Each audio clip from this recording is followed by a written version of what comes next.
So first I'd like to say good morning. This month's theme is transformation. And the ultimate transformation for me in the human experience that I can think of other than birth is death.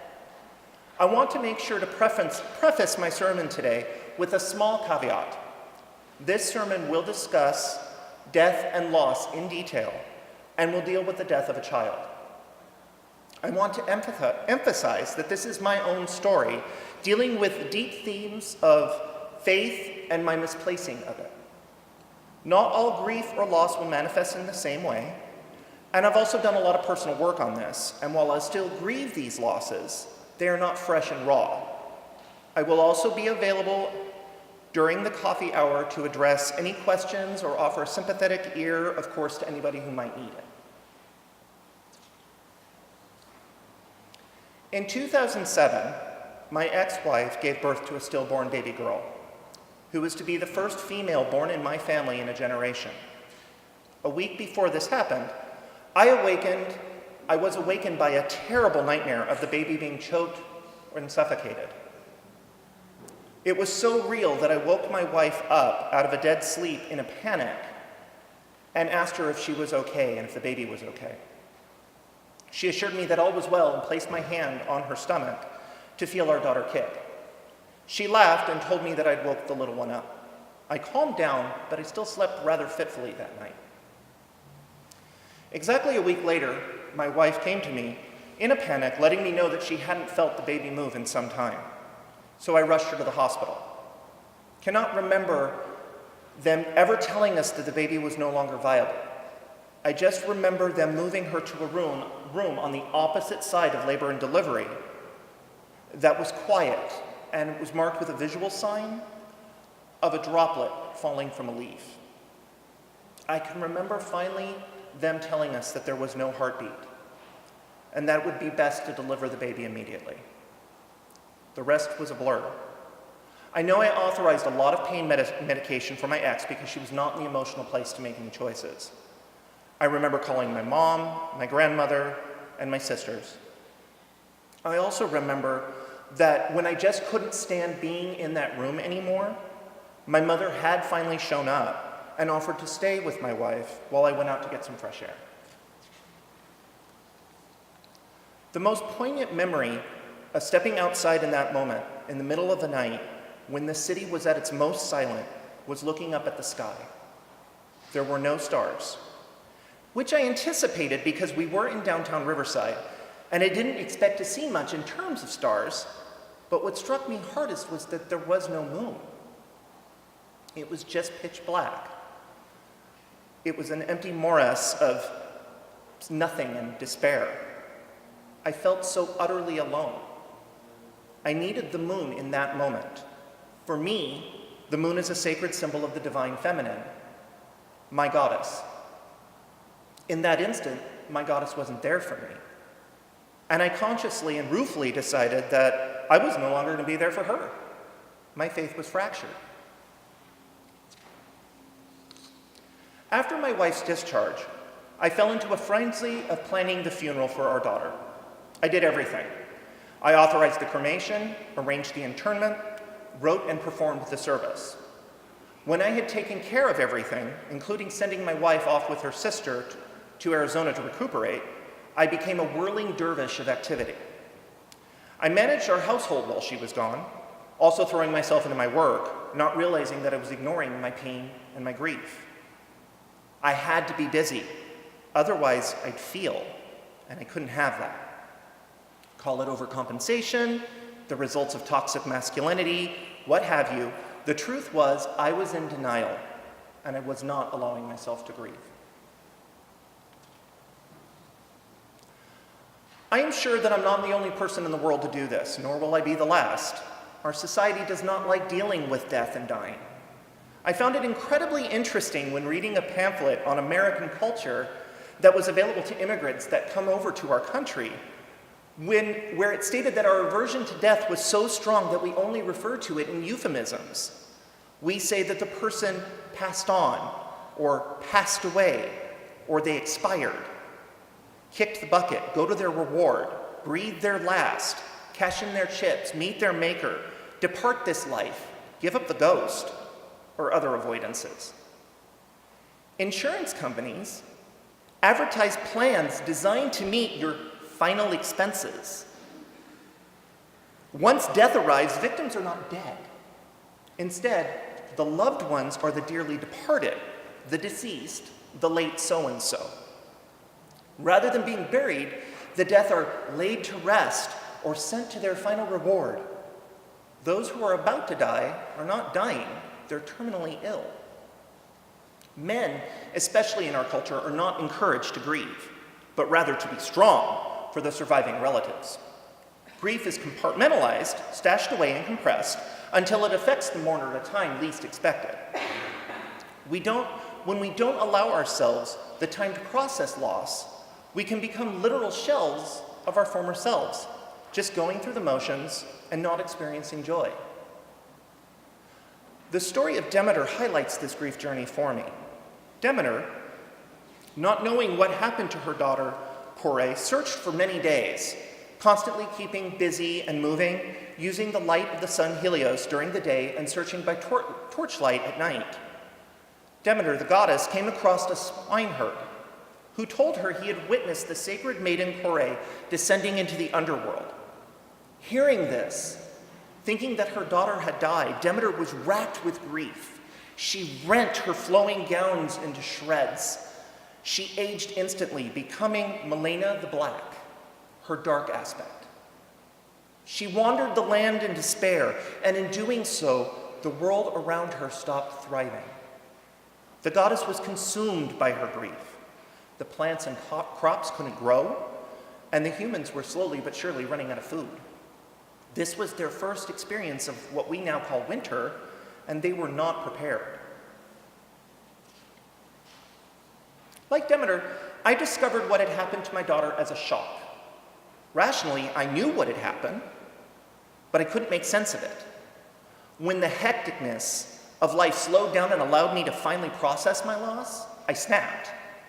That dream, the dream that I had a week before she passed, haunted me. I felt as if I failed my child, and I could have done something to have saved her. I fell into a deep depression, and nothing brought me joy. My creativity was stifled, my drive was non-existent, and I slept a lot. I certainly threw myself into my job for a while, but eventually I burnt out on that too.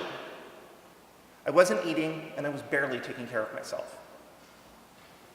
It takes the kindness of the farmer dialysis wife, Babo, who offers a place at her hearth, a bit of barley water sweetened with mint, some ribald jokes and bawdy humor to shock Milena out of her stupor. Milena the Black melts away to reveal the form of the great goddess Demeter. Demeter was so pleased at the offering that Babo had given her and that the offering that her husband had given her as well, she ordered them to be exalted in their town of Eleusis. Because of Babo's efforts, the god Zeus was now able to see his sister since she was no longer shrouded in black. He immediately sent his messengers to her and said that there were no more offerings and gifts on the holy altars, and famine was threatening. He begged her to please bring back the fertility to the fields and allow the crops to grow. She could not, she said. She's merely the goddess of the grain. She needed her daughter, the goddess of spring, to call it, to awaken the ground so that it could be tilled and planted. For me, it was a trip to Disneyland right before our season passes were due to expire in 2007. That was my turning point. It was November, right before my son's birthday, and we weren't in the best of places financially because at that point my ex-wife had taken a lot of time off from work. We decided that this would be our farewell for now trip. I really didn't want to go, but I dragged myself out of bed for the sake of my family. We got in line for the Storybook Land canal boats, which was a favorite of mine, and I remember that this woman in front of me just being really kind and telling us how much she loved this ride and how she was hoping she would get her favorite captain, a woman she called Grandma Pat. We were loaded onto our boat, and sure enough, Grandma Pat was our captain. She did not tell me ribald jokes and bawdy tales like the farmer's wife, Babo. This was Disneyland, after all, and I doubt they'd be pleased if a cast member used erotic humor as part of a children's attraction. She did invite my son, though, to sit with her on the top of the boat house as her co-captain, and she proceeded to take us on a tour that was the best I could ever remember. When we got off the boat, she got off with us, proceeded to gift my son front-of-the-line passes to his favorite ride, the Matterhorn, and a bottle of pixie dust so that we can take some of the magic of the day with us as we went along our way. I sent my wife to the roller coaster with my son, and I went off to a secluded spot, and I cried. The dam broke. All the tears and emotions and pain that I'd been holding just released in a deluge. I felt my black shroud melting away, my heart feeling lighter than it had in months. About a half an hour later, my son and my wife returned, and we genuinely enjoyed the rest of our day. I told my wife as we left Fantasyland that I wanted to do what that lady did for me. I wanted her job. She shrugged and said, go for it, if that's really what I wanted. I came back the next weekend when they were having a hiring fair, applied, and was hired on the spot. This job was just what I needed then. It allowed me to offer joy and gave me time to heal my soul from my loss. In her healing, the goddess Demeter eventually discovered that her daughter was now Persephone, the queen of the underworld.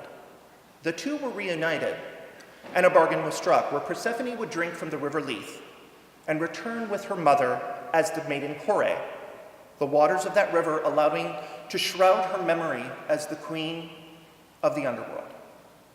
She would spend 6 months with her mother, bringing fertility to the land from the time that the seeds were planted to the time that the grain was harvested and stored. She would then descend into the underworld, drinking deeply from the shining silver spring of Mnemosyne, or memory, and then again join her husband Hades as the queen Persephone. Kore was the goddess of spring, and Persephone was the bringer of light to the darkness, the gentle judge of the dead. The thing that strikes me most about this story is that no matter what, Kore will never experience the harsh beauty of winter, because wherever she goes, she brings with her light. She will also never experience the deep sadness or regret of leaving either her mother or her husband behind, because she can simply drink from the river Lethe, which was literally the river of forgetfulness. It's never clarified in the myths that I've read that when she drinks from the spring of Mnemosyne, if she remembers anything, or just some things. Demeter, however, feels and experiences everything. She is joyous, exuberant, and when she is reunited with her daughter Kore, they create the beautiful and bountiful harvest together. While she knows that her daughter is safe and is doing important work as Queen Persephone, she still mourns her loss deeply and misses her wholly. Recall that when I told you of that most vivid memory on that painful night, when I said that I stepped outside and looked up and saw that there was no moon in the sky. I felt abandoned because there was nothing but darkness. Looking at it with new eyes, I can see the goddess was with me that night, just shrouded in darkness like Melania the Black.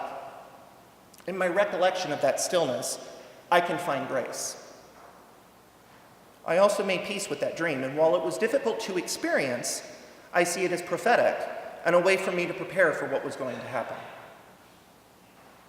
Now, I want you to imagine yourself with two choices if you were to experience a loss like I did, or if you have experienced a loss like I did.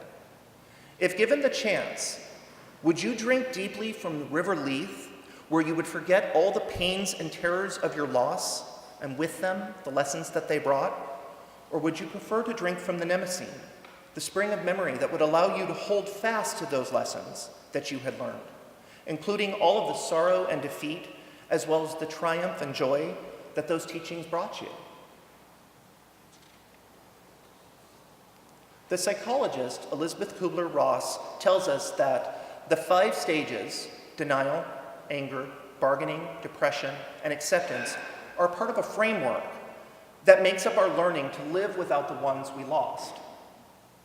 They are tools to help us frame and identify what we might be feeling, but they are not stops on a linear timeline of grief. When death does come to you, because it will, would you rather look over the life lost as a murky, dammed body of water, still stagnant and never changing? Or would you rather see that life as a beautiful, clear river that changed course, adjusted, and adapted to the challenges that it faced? Death is an inevitability, that is for certain. The only constant in our universe is change, and death is certainly one of the most difficult changes we will ever experience as human beings. We should all acknowledge our place in the sacred web of all existence.